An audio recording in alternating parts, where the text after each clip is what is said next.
को किस तौर पे देख रहे हैं? सारे नेताओं ने तलवार निकाल रखी है इस समय, जितने पॉलिटिकल फिगर्स हैं वेस्टर्न यूपी में। समस्या ये है कि जाटों में लीडरों की कमी है। लीडर वो होता है जो समाज को लीड करे और समाज को सही गाइड करे। गाइडेंस नहीं है। अब जितने भी लीडर हमारे पार्लियामेंट के अंदर 20 मेंबर पार्लियामेंट हैं, पब्लिक में आके कुछ कहते हैं, पार्लियामेंट में कुछ कहते हैं, पार्लियामेंट में बोलते हैं। आरक्षण का जब मोदी जी ने कहा मैं दुलाऊंगा, आपका नमक खाया, कौन सा पूछ रहा है उनसे? पार्लियामेंटेरियन हम इसलिए चुनते हैं कि वो समाज की बात को आगे जाके कहेगा। अगर हम पब्लिक में आके यहाँ भड़काने का काम करते हैं, ये तो इंग्लिश पॉलिसी है, डिवाइड एंड रूल। पहले वो चल रहा था कि सांप्रदायिक डिवीजन, आजकल जाति डिवीजन भी चल रहा है। संजीव बालियान का तो आपको पता ही है किस तरह इशारा था, पूरा क्षेत्र जानता है। क्या इशारा था उनका? इशारा तो यही था, इशारा तो उसको लोकल था,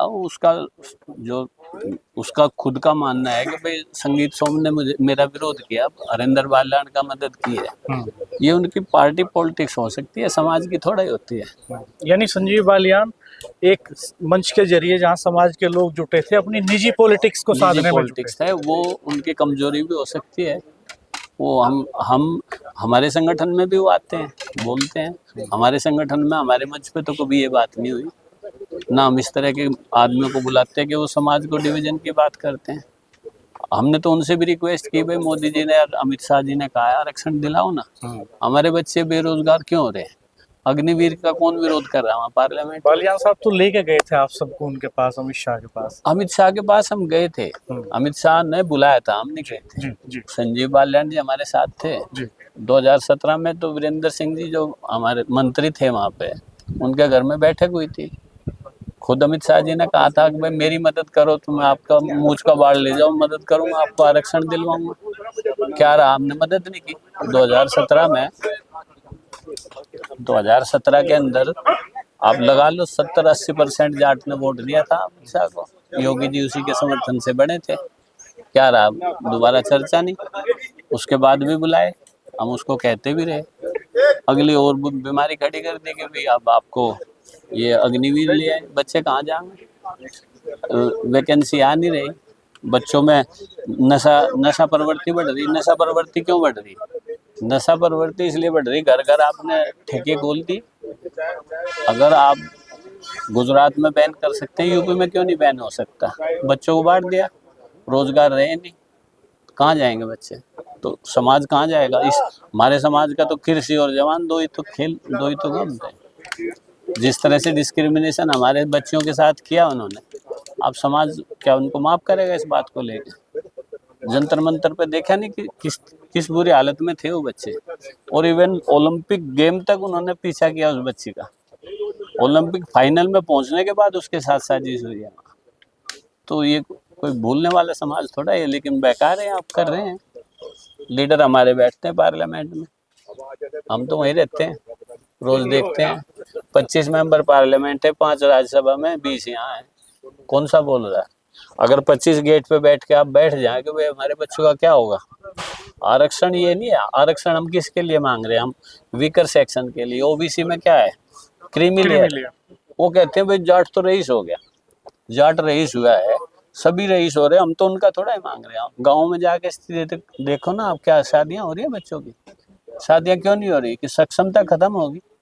आपस में बच्चे शादी क्यों नहीं कर रहे? अब जो बच्चा पढ़ लिख के बाहर चला गया, वो तो देख रहा है ना गांव की स्थिति से बचेगा वो। तो गांव की स्थिति तो हमारी खराब होती जा ही रही है।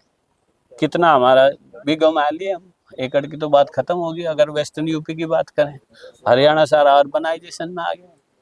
तो स्थिति हमारी क्या है? वेस्टर्न यूपी, हरियाणा, राजस्थान क्यों बच्चे वहाँ ठीक हो रहे? क्योंकि वहाँ स्टेट में भी और सेंट्रल में भी दोनों जगह आरक्षण है।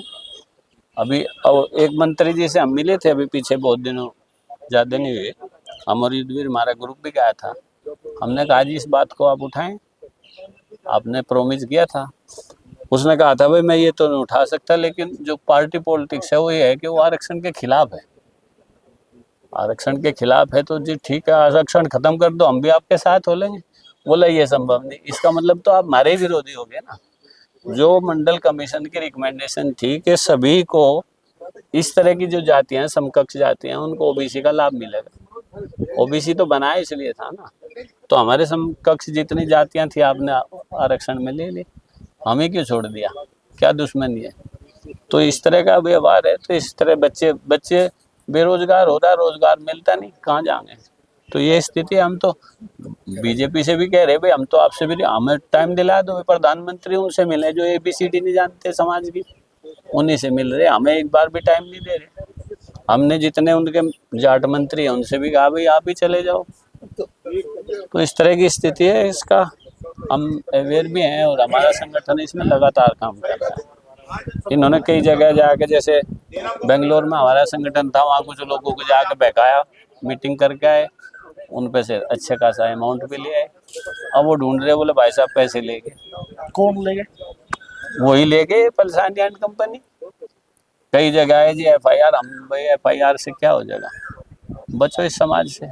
अब हम तो बच्चों को, एक लेवल है, किसी को समझाया जा सकता है, बात करते हैं। आज भी हमारी मीटिंग है बामनौली में, बड़ी मीटिंग है क्षेत्र में, और 12 तारीख की हमारी महिला अधिवेशन है हमारा मुजफ्फरनगर में, 29 की हमारी मीटिंग है सादाबाद में, बड़ी रैली है। तो लेकिन क्या हो रहा है कि न्यूसेंस को बहुत मीडिया रेगुलर करता है। ये एक संगठन का विरोध था वहाँ पे सकौती में, जाट का विरोध नहीं था। उस संगठन ने महाराजा सूरजमल से बड़ा लिखा हुआ था अंतर्राष्ट्रीय जाट संसद, जाट का विरोध थोड़ा ही था, उस संगठन का विरोध था, उस संगठन पे लेके विरोध। और मीडिया ने उसको हाईलाइट किया कि सब जाट हटा दिया इसलिए, तो जाट हटाने पे तो विरोध होगा। तो इस तरह की प्रक्रिया है, और ये तो एक संगठन है, इस तरह के तो और बहुत हो रहे, आप रोक नहीं सकते इस तरह का, ये प्रक्रिया रहेगी। अब जब देश आज़ाद हुआ कितने पॉलिटिकल संगठन थे, आज देख लो कितने हो रहे जगह जगह। तो स्थिति है। अब जो ये सरकार है, हम तो बार बार प्रयास करते रहते, मिलते रहते भी हैं, लेकिन हमारा प्रदर्शन हिंसक नहीं होता। ना हम रेल रोको पे जाते, ना हम ये मारकाट को लेके चलते। हमने तो अभी गुर्जर जाट सम्मेलन दिल्ली में किया था, 1-2 जगह और हो रहे हैं। और राजपूतों से भी हमारे संबंध अच्छे रहे हैं, हमारे पॉलिटिकल एलाइन है चौ साहब के साथ। चौ साहब ने अजगर बनाया था, तो वो क्या था कि वो ये जातियाँ थी, जो किसान जातियाँ थी, इन्हीं का एक संगठन था वो भी। अब आजकल इनको डिवाइड करके अपने पक्ष में कि भाई जाट कहाँ जाएंगे। अब हमारी समस्या ये है कि हम लिबरल भी हैं और जुझारू भी हैं, बर्दाश्त भी नहीं होता। अब वो जाट हटा दिया तो लोग कूद पड़े, हमारे यहाँ से भी बोले चलो थाने, घेर लेते हैं। भाई क्यों जाए थाने? संगठन का विरोध है, संगठन का विरोध है, वो जाट का विरोध है, तो उसका हम भी विरोध करते हैं। संगठन, हमने बहुत सी मूर्तियां, हमने आरक्षण का लेके युद्धवीर सिंह को ही तो पता था कि हम OBC में रह गए। युद्धवीर सिंह जी ने शुरू किया, हम सब दिल्ली में लगे। अजीत सिंह जी ने भी कहा कि तो गड़बड़ होगी। 89 में जो VP सिंह जी ने जो ये शुरू किया था, देवीलाल जी बाहर निकाले, उनके विरोध में OBC मंडल कमीशन आया था। तो चौसा अजीत सिंह जी ने भी फिर साथ हुए, तो सेंट्रल सर्विसेज में दिया ना बाद में। सोनिया जी ने, और ये अमरिंदर सिंह थे, भूपेंद्र जी थे, अजीत सिंह जी के दबाव में दिया। वो भी पॉलिटिकल, हम लगे रहे धीरे धीरे उसमें। अब हम लगे कहाँ, कोई मिल ही नहीं रहा। ये दबाव यहाँ नहीं बना पा रहे आप? नहीं, दबाव तो बनेगा, दबाव बनेगा, ये लोगों की समझ में आ रहा है, दबाव बनेगा। लेकिन इन्होंने अब ये नहीं कह रहे हम देंगे नहीं। अब आप दे भी नहीं रहे, रानी कर रहे, हमने उसको डिक्लेयर कर दिया ये देंगे नहीं, तो हम आपके खिलाफ आंदोलन जब करेंगे ना, जब आप देखेंगे। हालांकि बीजेपी ने दिया ना यहाँ पे, हमें इस स्टेट में तो बीजेपी ने दिया था, राम प्रकाश गुप्ता जी ने दिया था। वाजपेयी जी सबमिसिव थे, उन्होंने राजस्थान में सेंट्रल सर्विसेज में दिया उन्होंने, तो एक दबाव था। लेकिन मंडल कमीशन से बिछड़ने के बाद दिक्कत आई समाज में, सामाजिक रूप से भी और पॉलिटिकली भी हम वीक हुए। शुक्रिया हमसे बातचीत करने के लिए खोखर साहब। चौधरी धर्मपाल सिंह सदर जी मौजूद हैं। चौधरी साहब, कैसे देख रहे हैं इस पूरे घटनाक्रम को इस वक्त आप? क्यों जो जाट सांसद हैं, खोखर साहब ने बताया कि एक अच्छा खासा रिप्रेजेंटेशन पार्लियामेंट में, लेकिन दबाव नहीं बना पाते हो। ये सब अपनी राजनीति में लिप्त है। इन्हें समाज की या बिरादरी की या जनता की कोई चिंता नहीं। उन्हें तो यह है कि तुम्हें अगला टिकट मिलेगा या नहीं मिलेगा। आपको मोदी जी की कहीं बुराई नहीं करनी, पार्टी का कोई गलत जगह वो दूसरा प्रचार नहीं करना। जो मोदी जी ने या बीजेपी ने या RSS जो उनका मुख्य धारा जो उन्होंने प्रस्ताव पास कर दिए वही देश के उत्थान के लिए काफी है। आपके पर्सनल, आप जितने एमपी जाट हैं उनसे अगर आप अपनी राय पर्सनल राय कह रहे भाई हो तो बिरादरी के लिए गलत है, पर हम क्या करें, मजबूर है, कह नहीं सकते। ये फर्क पड़ रहा है। आपने देखा होगा जब जाट आरक्षण चला आया मेरठ में 2009 में, आप थे, कितना बड़ा यहाँ मीटिंग हुई, 5 लाख की पब्लिक आप लोगों को देखते ही इकट्ठी हुई। उसमें दारा सिंह जी भी आए थे, अजीत सिंह जी भी आए थे, महेंद्र सिंह टिकैत जी भी आए थे, सब एक बहुत बढ़िया मूवमेंट चला।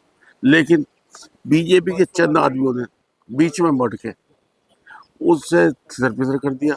वही जाट संघर्ष समिति 2 पार्ट में पड़ गई, एक जसपाल मलिक की हो गई, एक परियार साहब की हो गई, बात दब गई। लेकिन चौधरी अजीत सिंह ने मेहनत करके सब कुछ साथ मिला के आरक्षण दबाया। लेकिन वो बीजेपी की गवर्नमेंट आते ही 2014 में खत्म हो गया। उसके बाद में मोदी जी ने, अमित शाह ने मीटिंग बुला कर कि हम आरक्षण देंगे, हम सरकार हैं, हम ऐसा कानून बना कर देंगे कि जो कोई भी सुप्रीम कोर्ट ना काट सके। लेकिन वो ढाक के 3 पात, आज तक उस पर कोई अमल, किसी तरह का कोई विचार, कुछ क्या हुआ? आज युवा बेरोजगार पड़ रहा है। अब जब हमें आरक्षण मिल रहा है, जब आपको याद हो, आप तो पत्रकार हैं, कितने भाई इसमें नॉमिनेट होते, कितने बैंकों में खत्म होते ही वो क्या नाम सब अपने घर पा गए। हमारे बच्चों में टैलेंट तो है, लेकिन वो शिक्षा नहीं मिल पा रही जो पूंजीपतियों के बच्चों को मिल पा रही है। दिल्ली में कोचिंग नहीं कर पा रहे कई लाख रुपए के, उसके लिए आरक्षण बहुत जरूरी है।